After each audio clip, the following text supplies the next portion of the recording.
Hello everyone, welcome to data structure class.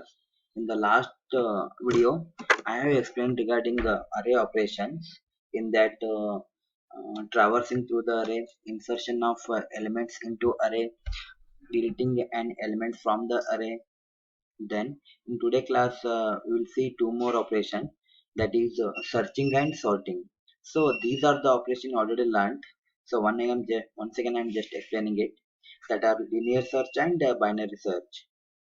Okay, in the linear search we are just searching for each element one after the other. So we start, if for example if key element is there, we start searching from zeroth location, then we matches key element with second element, then matches key element with third element, and so on up to all the elements of an array. We search sequentially, that is why the name is called linear search. So how this operation will be performed? So uh, a given key element will be there. What all variables are required? We required a key element, and we required an array size. Now what is size? Int a of 5, or if you specify int a of only square bracket, that is also sufficient. Then we required how many elements we are going to insert. For example, if I'm going to insert 5 elements, which has to be read one after the other, so we have to specify n variable. So three variables are required, that is key, then array size, then how many elements into the array, that is by n. Then along with that, we check for the position. Why we require position means that once we obtain the key match is found. For example, if I said key equal key is 30, and that matches with that second location 0 1 2, that time I want to identify what is the position where uh, the matches has been done. So we get that item has been found, but I want to know that at which position my item is there. That is the which at which place the element will matches with the key element. So for that reason I required the position. So total four variables are required. So in the main, I'm implementing this search function using the function. So I'm using the linear as the function definition. I'm calling it in the main. So it is called function, and this one is the calling function. Okay, so just it returns a value, so that is why I've taken integer return value. Then what all things are required in the function in order to perform matches? Key required, array size is required, and how many elements we need to perform the search, so that these three will be variable. So for I equal to 0, I less than equal to n, I plus plus. Okay, so it matches up to the last element of an array. Or you can write I equal to 0, I less than n minus 1, n minus 1, I plus plus. Either it may be I less than equal to n, or I less than n minus 1, both remain same. So we search for all the element. If whatever the key I have given, it matches with a of I, means it first key will matches with a of 0, then a of 1, a of 2, then up to all the element it get matches.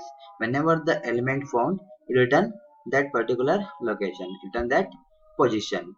Okay, then if the match is not found, then come out of that loop by returning the value minus 1. Okay, then uh, so we add the main function. Now what all things are required? First, uh, enter the values of an array. So I'm going to ask for how many elements you are going to enter. That will be done by making use of scanf percentage d and percent n. Then five elements I'm asking for. Give the five element. Then where these five elements are to be stored, that would be read from the for loop.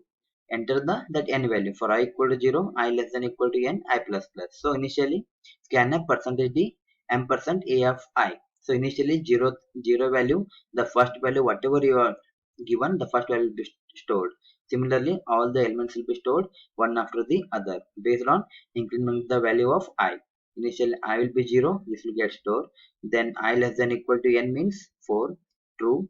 I plus plus is incremented value. So initial value, then increment the value, keep on till the last element. Then we call the uh, we are calling the defined function. So linear function already defined here, we are calling it here. Then if any of the key element matches with the elements of an array at particular position, that time we define that time this return value, this I value will be assigned to position. If position is -1, means that it is below here, it means that element not found. If it position will be that return value I will be matches with position. For example, if I returning two value, so key is 2. If it returns 2, position will be 2 here. It is not equal to -1. Then it defines printf item is found. But if you want to display the position, you can write here item found percentage %d comma position. Means that item found at particular position will be obtained. Then I can display that position value. Position value is 2, that is returned here from this operation. That 2 will be displayed here. Item found at position 2. Okay, then it is an linear search. What are the advantages of linear search is that it is very simple approach and works well for small arrays. Why it is work for small arrays, that if a limited number of values are there, then sequential search will be advantageous. When we are going to store large number of element and we are searching for one by one, that time it becomes a time consuming task. So advantage is for only for small array. If it is large, that time it is not an efficient one. Okay, and used to search when all the elements are not sorted. When it is not sorted, that time it will be helpful. When all the elements are sorted, then it is not efficient. Okay, when sorted elements are there, we can directly say that if, for example, 10 to 10 20 30 up to up to 100 means that if I'm asking for give me the position of 100, I can directly say that it is a position at ninth. 0 to ninth means ninth position it is available. That time it is not useful. When it is not sorted, that time difficult for me to identify if at the 10th location which item is there. That time it becomes difficult. So these are the advantages and disadvantages of an linear search. Then binary search. In the binary search, we are making use of two criteria. One is we are dividing the entire array into two parts. One is low, we start from the position, and high. So high will be here. N is, if n is 8, high will be the last position, n minus 1. Low will be by default is the initial position 0. Then I want to get mid. How to get the mid position? Mid equal to low plus high by 2. 0 plus 7 by 2, you will get 3. So 3 is the mid position. Okay, so uh, how to perform the operation? So here also I'm going to implement and where I'm going to call on function called binary search. Okay, by using binary search algorithm, I'm going to implement the main function. So what all things are required? Just like a linear search, key is required, array size is required, a number of elements we are going to insert. Okay, then position will be remain same. At which position the item is found, in order to display that one, we required position. So low is 0, high is n minus 1, mid I defined here. Mid equal to low plus high divided by 2. While low less than high. So always check that we are going to search for the element from 0 to 7. So always compare with the first element to all the elements. 0 with should be always greater. If it is less than, it will come out of that loop. So this is the lowest element. So we can't go beyond less than this, so that low should be less than equal to high, because high will be shifted from last element to till the last element to till the uh, zeroth element, means up to this element it will going to compare 0 to 1. So if key is equal to a of mate, means that for example, if I'm going to search for the 40, if 40 equal to a of mate will be a of 3. So directly I get the answer, it will get matches, return the value of mate. Mate is that third position that will be obtained. Similarly, if I'm searching for 30, 30, that time it is less than mid position, so that I'm searching between these elements. That time if it is less than mid, then this high will be transferred to here. Okay, so if key is less than mid, if key is less than a of mid, then I'm going to search between only these items between 10 20 30. I'm going to perform searching operation. Then this will be 0, this will be high. Okay, so high equal to mid minus 1, mid minus 1, we get high equal to n minus 1 here. Then we are comparing among these three values. Again, to go back to this, check for the value, then you will get matches. Okay, similarly, if key is greater than a of mate, means that if key is available at this position, if I say 70, then this low will be shifted from here to at this place, from 3 to 3 plus 1. So this becomes low, this becomes high now. Okay. If the element searching here, high will be shifted. If I'm searching after the mid part, low will be shifted. Okay. Then return minus 1 means whenever the item not found, we are going to return the minus 1. Similarly, in the main function where we are enter number of element, read each of the element one by one, then give the search key and compare with all the element. If it is found, display item found at particular position, that will be displayed. If not found, you can display item not found. Okay, same as that of linear search. The advantages is again it is very simple technique, very efficient searching technique, because in the linear search we go for one by one element, but here we can divide it into two parts. One is mid, low, and high. We are going to, if it is less than the mid, I'm searching from this side. If it is greater than mid, I'm searching for the right side. So it reduces the time for searching as compared to uh, linear search. Okay. And one disadvantage is that in order to find the middle element, in order to get the search, else it is not possible. That too, it is available only when it is sorted one. Then another one is the sorting of an array. So this is one bubble sort. You already learnt in the C programming.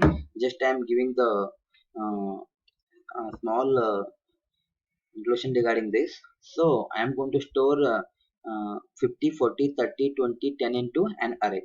Now these are not sorted one. So I am going to make it sorted one. So each time I am going to match with the first element with second element. So this first phase, second phase, third phase, fourth phase will be the I'm assignment to for j loop, and remaining individual in the inside each of these value will be shifted by using the I loop. Okay, so initially I'm going to compare these two, then I'm going to swap it. If it is greater than that, swap it. Similarly, I compare these two, swap it. So at the end of the first iteration, the first highest one element will be sorted. So in second iteration, two elements will be sorted. In third iteration, three elements will be sorted. In the fourth iteration, all the elements get sorted. So just look at here.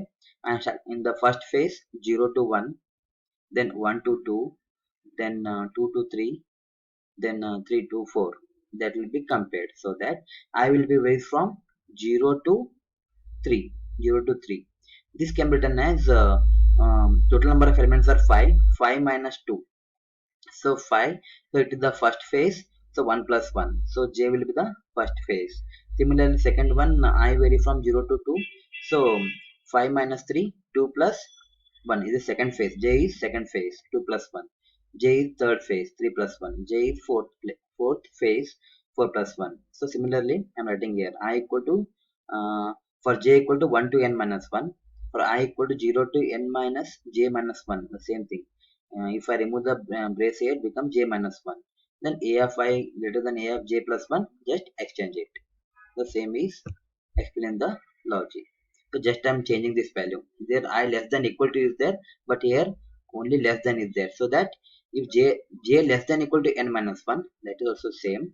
Or you can write j less than n. That is also same. Both will perform the same operation.